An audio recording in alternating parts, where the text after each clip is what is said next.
Hi everybody, welcome back to Sprockets Projects. As you can see, got me a new gas tank for the Nova. Right now we're warming it up. You can see the steam. It's a little chilly out. So what I'm going to do is once wife comes out, I'm going to back this up onto the ramp so I got a little bit more clearance to get under the car. We're going to unpackage this so we can make sure nothing's damaged.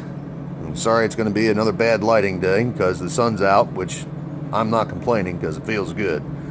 It's also breezy, which doesn't help. But we'll bring you back here shortly once I get this unpackaged and show you what it looks like. Alright, so there it is, outside the box. Let me back up a little bit, and you're probably still not going to be able to see the whole thing. And you're going to get blinded by the sun because it's really shiny. Shiny stuff on an old car is always something that looks good.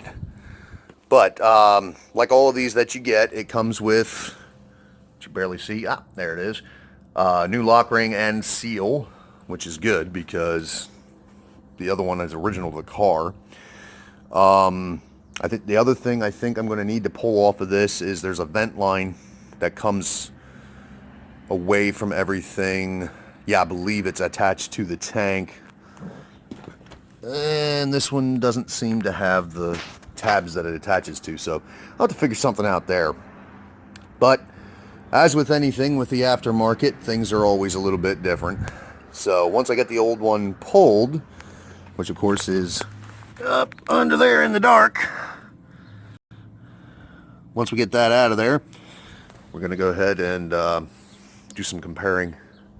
Now, what I did was I tried to run it as low on fuel as I could so it's not going to be as heavy. Something you might want to consider. Otherwise, you're going to have to, I'm still going to have to siphon the tank because there's a little bit left in it. But once you, when you want to go to pull the tank, you want it as light and as little fuel in it as possible. Just a piece of advice. Alright, so one thing I want to make sure you guys know. This here is the sending unit wire. Okay, it's up inside the trunk here.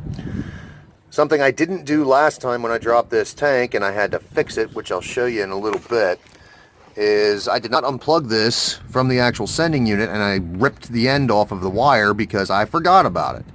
What I found was easier to do was to pull it here. It's just got this grommet right here, and you just push that down through. Oop, maybe if you can see that. There it goes. Alright, you just push that down through, after you unplug it, of course.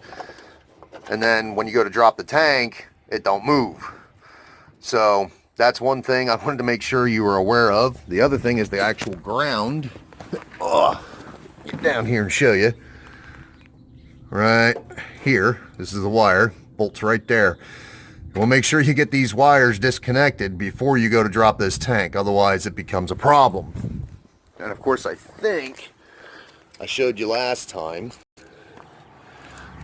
There they are.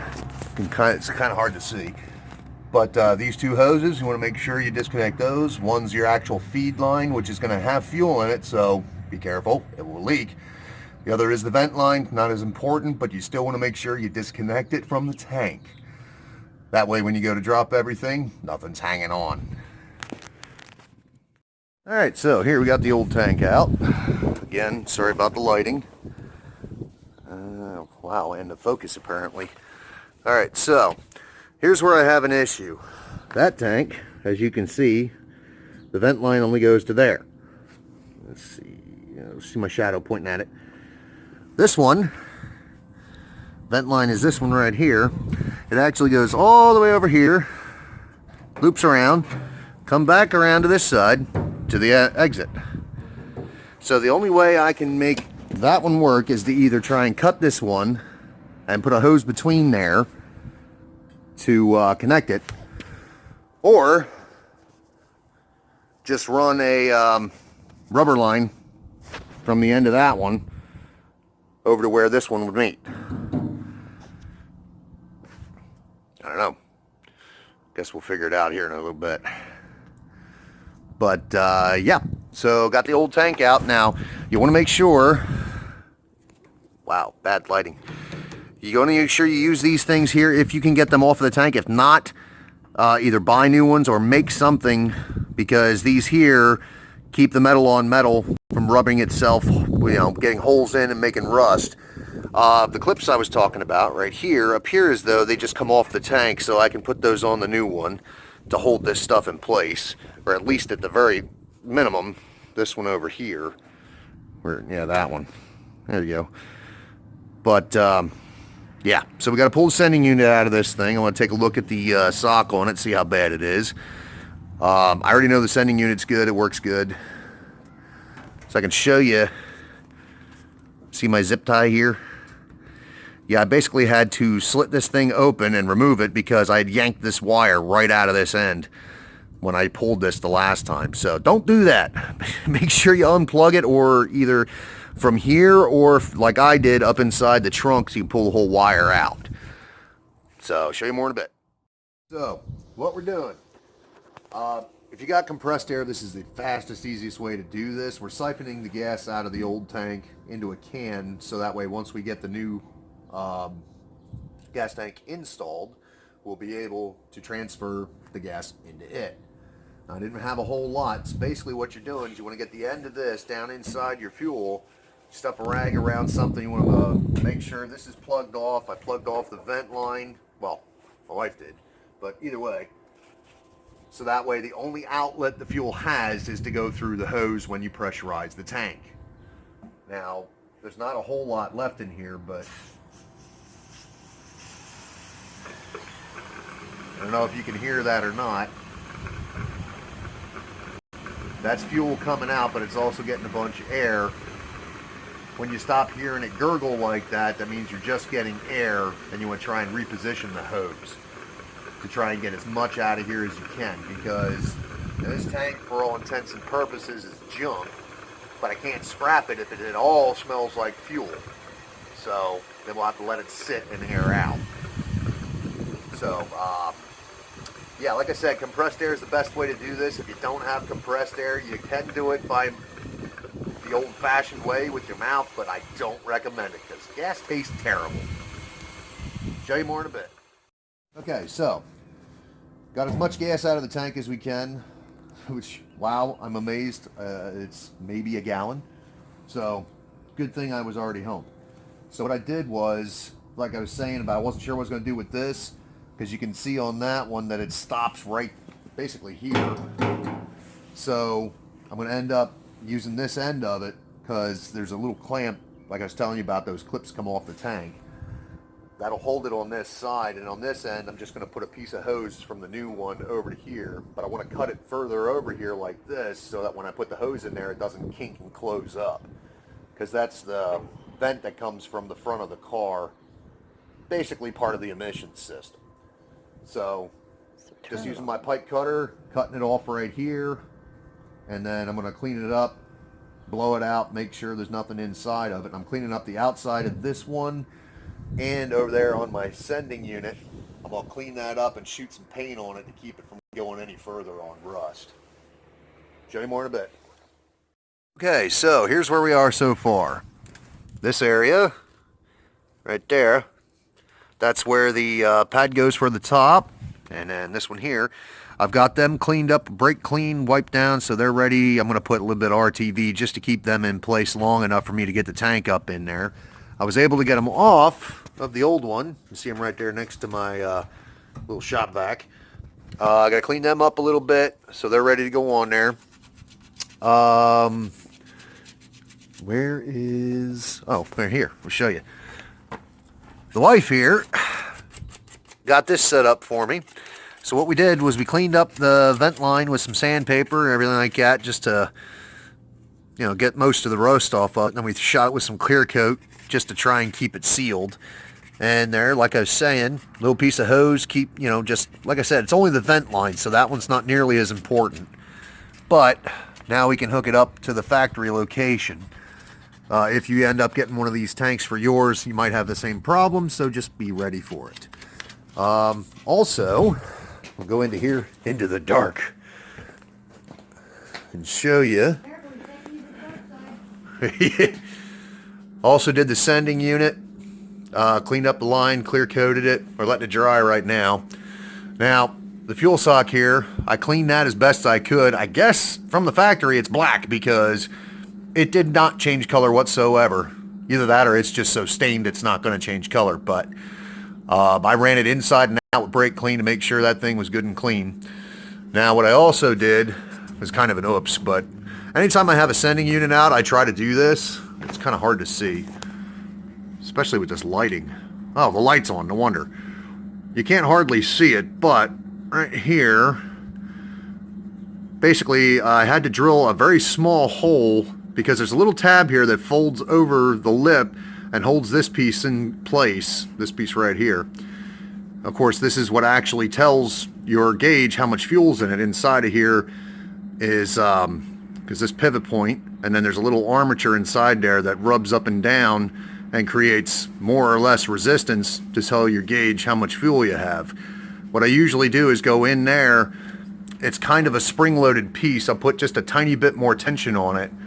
Well, this time when I did that, there's one tab on this side and then there's two on the other side. Well, this tab broke off, which really ticked me off because it's the first time I've ever had that happen. So what I did was, like I was saying, I drilled a tiny little hole and I got a couple of trash bag twist ties, stripped off the plastic pieces from them, and then twisted them good and tight to keep that in place. But then it still wanted to slide this way, so what I did was I bent these tabs up just a little bit to hold this thing from coming this direction, and then I had to bend this side of the tab down so the float here would actually hit on it. So, almost ready to put it back in. Remember, I don't know if I told you or not, but on the old one, there was a bracket right here, which can't really see. Yeah, here we go. Right there, you can see where it used to be. What we did was we chiseled it off of there. It was tack welded and soldered, which I don't know why they did both. That's kind of weird, but anyway. So we removed it from this, and then we used basically a hammer and dolly, but we used a piece of pipe right down to get the curve back into it. And what she's doing right now is she's cleaning it up. This thing will focus. I'm going to shoot a little bit of clear coat on that thing too to make sure that it stays sealed as well and doesn't rust anymore. Now all of this isn't really totally necessary unless you want the vehicle to last like a long time, but if all you're doing is trying to get it back on the road, you don't really have to do all this. But I don't want to have to drop this tank again anytime soon. I mean, eventually I'm going to have to replace that sending unit because I broke it, but as long as it works good enough for quite a while, I'm happy. Bring it back in a little bit. Alright, so as you can see, sending unit's installed, wiring is back in. We had to do some fancy engineering back here to make the bends a little bit right, because I don't know if you remember, but this used to come out straight. Well, it needed to be moved this way to make room for the actual sending unit that goes in here, because it has a couple of notches, one for the wire here, and then one over here where this needs to sit, so that dictates where this goes, which in turn dictates where this needs to be. So we had to do some bending to make all of that work. Now this here I just put there because once I got it into the clip down here, this was going to be dead on top of the tank, so I was like, I'm going to put something in between there so it doesn't rub a hole in it once that's holding it in place, because that's going to be tight against the metal. So I'm like, I don't want it to rub the protective coating off, and I don't want it to rub a hole in the tank. So a little piece of corrugated cardboard works just fine. So now I have these more or less glued in place, as you can see, and we're going to put the tank up inside and bolt it in. Alright, so there it is. New gas tank's in place. I had to use the old straps because it was very hard to even find a listing for the old ones. What I also did while we were down here, well, we also did, was I adjusted, I don't know if you can see the muffler is a little straighter than it used to be. It used to be cocked down on this side, so I went up another hole on the hanger. All I had to do is up there, well, you can't freaking see it, but up on the other end of that where it attaches to the catalytic converter. Actually, yeah, you can see it there in the background. It's right there. But loosened those two bolts up because that's just a ball and socket So it would pivot, and then brought this up one, so that way it was a little more even across, and that way too my tailpipe wasn't hanging down so far anymore.